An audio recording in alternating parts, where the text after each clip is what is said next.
فويل للذين يكتبون الكتاب بأيديهم ثم يقولون هذا من عند الله ليشتروا به ثمنا قليلا، لہذا تباہی ہے ان لوگوں کی جو اپنے ہاتھوں سے کتاب لکھتے ہیں پھر لوگوں سے کہتے ہیں کہ یہ اللہ کی طرف سے ہے تاکہ اس کے ذریعے تھوڑی سی آمدنی کما لیں۔ فویل لہم مما کتبت ایدیہم وویل لہم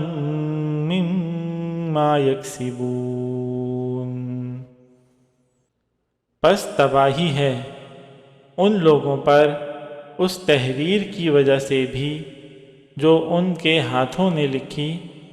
اور تباہی ہے ان پر اس آمدنی کی وجہ سے بھی جو وہ کماتے ہیں۔